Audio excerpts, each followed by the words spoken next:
दो दिलों की नन्ही दास्तां भाग 5। पुष्पा जी मुंह बनाए बैठी थी और साची सबको चाय नाश्ता परोस रही थी। तभी आशी बोली, एंजल आप भी बैठो ना हमारे साथ। ये सुनकर साची पुष्पा जी की तरफ देखने लगती है, जो कि उसे पहले से ही घूर रही थी। ये देखकर वो जल्दी से बोली, आशी ये सब हमने आपके लिए बनाया है, आप खाकर बताओ कैसा बना है। साची अपने हाथों से आशी को खिलाती है। यश उन दोनों को ही देख रहा था। तभी आशी खाते हुए बोली, यम्मी, सो टेस्टी, डैडी आप भी खाओ ना, बहुत यम्मी है। यश साची की ओर देखता है। आशी साची के साथ बहुत खुश थी।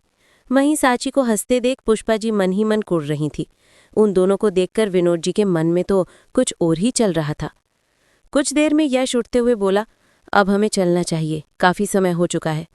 तभी विनोद जी बोले, सर आप तो खाने का भी समय हो चुका है, आज रात का खाना आप यहीं खाकर जाते।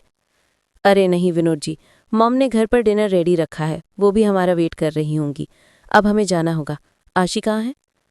यश बोला। तभी विनोद जी बोले, आशी बेटिया साची के साथ होगी, मैं बुलाकर लाता हूँ। इतना कहकर वो उनको बैठने का बोलकर अंदर चले जाते हैं। कुछ देर में साची की उंगली पकड़े हुए आशी बाहर आती है। तभी यश उसे आते देख बोला, आशी बेटा घर चले, दादी दादू वेट कर रहे होंगे। Okay daddy. आशी इतना कहकर साची की ओर देखती है और उसे इशारे से झुकने को कहती है। साची उसकी ओर झुकती है। तभी आशी उसकी गाल पर किस कर बोली, मैं फिर आऊंगी आपसे मिलने, आप सैड मत होना, ओके। ये सुनकर साची उसकी ओर देखकर मुस्कुराकर उसके गालों पर किस करती है और कहती है, ओके हमारी गुड़िया रानी, अब मैं जाऊं? आशी साची से बोली। ये सुनकर साची बोली, ओके जाओ, पर जल्दी वापस आना।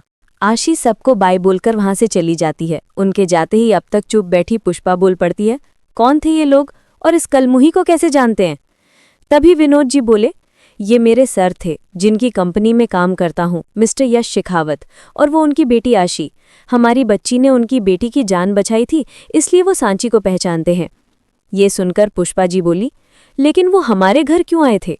उनकी बच्ची इसके साथ इतनी चिपक क्यों रही थी? तुम वो सब छोड़ो और ये बताओ कि निशा और जमाई जी कितने बजे तक पहुंचेंगे? ये सुनकर पुष्पा जी बोली, अरे हाँ, निशा ने कहा है कि वो लोग कल सुबह 10 बजे तक पहुंच जाएंगे, आप उन्हें स्टेशन लेने चले जाना। हाँ भाई, स्टेशन तो चला जाऊंगा मैं, लेकिन उनके रहने के लिए सारी व्यवस्था हो गई है ना? जी बाबा, निशा दीदी के रहने की सारी तैयारियां कर ली हमने, सांची बोली। ये सुनकर पुष्पा जी मुंह बनाकर बोली, हाँ तो कोई एहसान नहीं किया तूने? इस घर की बेटी और जमाई आ रहे हैं, उनके सामने कम से कम अपनी सड़ी शक्ल मत लेकर आना। उनकी बात सुनकर सांची अपना सर झुका लेती है। तभी विनोद जी पुष्पा जी से बोले, पुष्पा कभी तो अपना मुंह बंद रखो, जब मुंह खोलती हो कुछ कड़वा ही बोलती हो। पुष्पा जी बिना कुछ बोले अपना मुंह बनाकर वहां से चली जाती है। सांची भी अपनी उदासी छुपाते हुए वहां से चली जाती है। तभी विनोद जी ऊपर देखते हुए बोले, हे ठाकुर जी, मेरी बच्ची के जीवन में भी खुशियां भर दो, जो मैं चाहता हूँ पूरा कर दो ठाकुर जी। यश आशी के साथ घर वापस आ चुका था। सभी साथ में डिनर के लिए बैठे थे।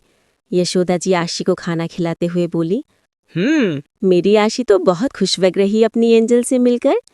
यस दादी, आई एम वेरी हैप्पी। आपको पता है एंजल ने मेरे लिए यम्मी यम्मी स्नैक्स भी बनाया था, है ना डैडी?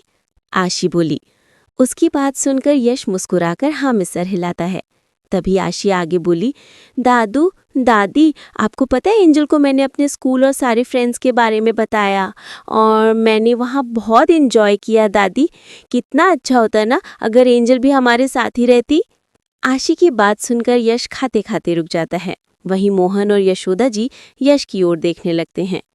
यश आधा खाना खाकर उठने लगता है कि तभी मोहन जी बोले, यश पूरा खाना तो खा लो।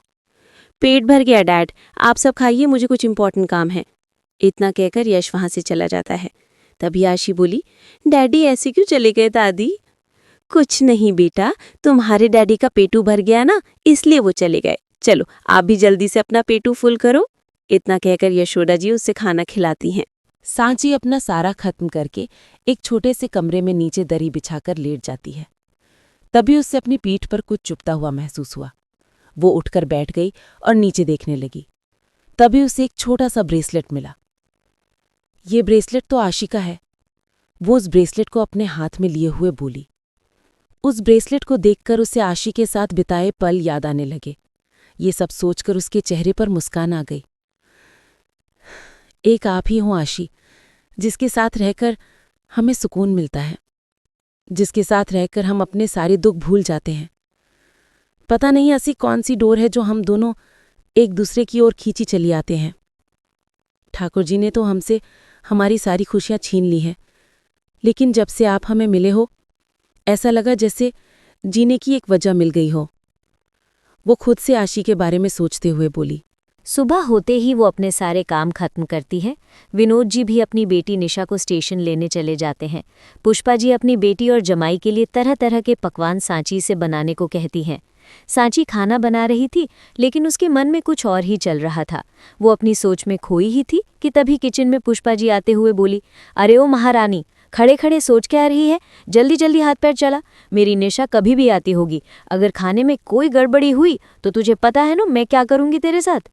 ये सुनकर सांची जल्दी जल्दी अपना काम करने लगती है। तभी दरवाजे से आवाज आती है, मम्मी कहाँ हो आप? आवाज सुनकर पुष्पा जी खुशी से बोली, मेरी निशा आ गई। इतना कहकर वो दौड़कर बाहर आती है। दरवाजे पर निशा और उसके हस्बैंड विनोद जी के साथ थे। विनोद जी के हाथ में 6 महीने की बच्ची थी। निशा पुष्पा जी को देखकर दौड़कर जाती है और उनके गले लग जाती है। कैसी है मेरी बच्ची? पुष्पा जी बोली, मैं तो बिल्कुल ठीक हूँ मम्मी, लेकिन ये क्या, आप तो पहले से भी ज्यादा यंग लग रहे हो। निशा बोली। ये सुनकर पुष्पा जी शर्माते हुए बोली, हट पागल। तभी निशा के हस्बैंड निशांत आकर पुष्पा जी के पैर छूकर आशीर्वाद लेते हैं। आइए आइए जमाई बाबू, बैठिए, पुष्पा जी बोली। तभी विनोद जी उस बच्चे के साथ अंदर आते हैं। ये देखकर पुष्पा जी विनोद जी के पास आकर बच्चे को अपने गोद में लेकर बोली, हाय मेरी बच्ची, कितनी प्यारी लग रही है, थु थु, किसकी नजर ना लगे। सभी बैठकर बातें करने लगते हैं। तभी विनोद जी उठते हुए बोले, अच्छा निशांत जी, आप लोग थोड़ा आराम कीजिए, मैं ज़रा ड्यूटी से आकर मिलता हूँ। जी पापा, बातें तो होती रहेंगी, आप आराम से जाकर आइए, निशांत जी बोले। विनोद जी चले जाते हैं। तभी पुष्पा जी निशांत की तारीफ करते हुए बोली, वैसे निशा, तुम बहुत किस्मत वाली हो जो तुम्हें जमाई बाबू जैसे पति मिले। ऐसे जमाई पाकर हम धन्य हो गए। ये सुनकर निशांत जी मुस्कुराकर बोले, ये तो आपका बड़प्पन है मम्मी जी। तभी निशा बोली, मम्मी आप बिल्कुल सही कह रहे हो, ये बहुत अच्छे हैं। ये मेरे बारे तो सोचते ही है, लेकिन आप सबके बारे में भी बहुत सोचते हैं। अरे निशा, क्या तुम भी, क्या तुम्हारी फैमिली मेरी फैमिली नहीं है? फैमिली से याद आया मम्मी जी, साची कहीं दिख नहीं रही है, निशांत बोला। ये सुनकर पुष्पा जी मुंह बनाकर बोली, अब आपसे क्या छुपाना जमाई बाबू, एक नंबर की कामचोर लड़की है, दिन भर बस यहाँ से वहाँ ठुमकते रहती है, और थोड़ा सा कुछ बोलो कि टेंस हुए बहाना चालू। मैं तो तंग आ गई हूँ उससे। कोई बात नहीं मम्मी जी, सब ठीक हो जाएगा, आप टेंशन मत लीजिए, मैं ज़रा पानी पीकर आता हूँ। इतना कहकर वो उठने लगते हैं कि तभी पुष्पा जी बोली, अरे जमाई बाबू आप बैठिए ना, हम ले आते हैं आपके लिए पानी। अरे मम्मी जी, आप टेंशन क्यों ले रही हैं, ये तो अपना ही घर है, आप बैठिए और अपनी बेटी से जी भर के बातें कीजिए। आखिर कितने दिनों बाद मिल रहे दोनों, निशांत जी बोले। ये सुनकर पुष्पा जी कुछ बोलती उससे पहले ही निशा बोली, ओहो मम्मी आप बैठो ना, वो ले लेंगे, लाखों में एक है आपका जमाई, वो ले लेंगे पानी। निशांत ही मुस्कुराकर वहां से चले जाते हैं। उनके जाने के बाद निशा बोली, वैसे मम्मी मेरी सास ने आपके और पापा के लिए बहुत सारे गिफ्ट्स लिए हैं, रुको मैं आपको दिखाती हूँ। इतना कहकर वो अपने बैग से सामान निकालने लगती है। सांची किचन में जल्दी जल्दी सारे काम कर रही थी। वो सब्जी काट रही थी कि तभी उसके कानों में धीरे से एक आवाज़ आती है, अरे सांची तुम यहाँ हो। आवाज़ सुनकर वो डर जाती है और गलती से उसकी उंगली कट जाती है। तभी निशांत जल्दी से उसकी उंगली पकड़कर बोले, अरे सांची जी, आपकी उंगली से तो खून बह रहा है। तभी सांची अपना हाथ पीछे करते हुए धीरे से बोली, छोटी सी चोट है, ठीक हो जाएगी। आप यहाँ कुछ काम था? अरे सांची तुम इतना घबरा क्यों रही हो? ये क्या, तुम्हें तो पसीने भी आ रहे हैं। निशांत उसके चेहरे को छूते उससे पहले ही सांची पीछे होकर बोली, वो किचन में गर्मी बहुत है इसलिए पसीना आ रहा है, आपको कुछ चाहिए तो? चाहिए तो बहुत कुछ, निशांत उसकी ओर देखकर बोला। ये सुनकर सांची उसकी ओर देखने लगी। तभी निशांत उसकी ओर बढ़ने लगा। ये देखकर सांची पीछे होते हुए बोली, आपको कुछ चाहिए तो मुझे बताइए, मैं बाहर ही लेकर आती हूँ। हाँ, वो गला सूख रहा है तो सोचा क्यों ना अपनी प्यास बुझा लूं, निशांत बेशर्मी से बोला। तभी सांची जल्दी से एक गिलास में पानी निकालकर निशांत की ओर बढ़ाती है, लेकिन उसका हाथ कांप रहा था।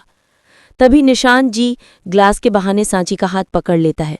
सांची घबराते हुए उसकी ओर देखने लगती है। क्या हो रहा है यहाँ? तभी किचन में निशा आते हुए दोनों की ओर देखते हुए बोली। निशा को देखकर निशांत और सांची चौंक जाते हैं। आज के लिए इतना ही। मिलते हैं अगले भाग में। वीडियो को लाइक शेयर सब्सक्राइब करना ना भूले।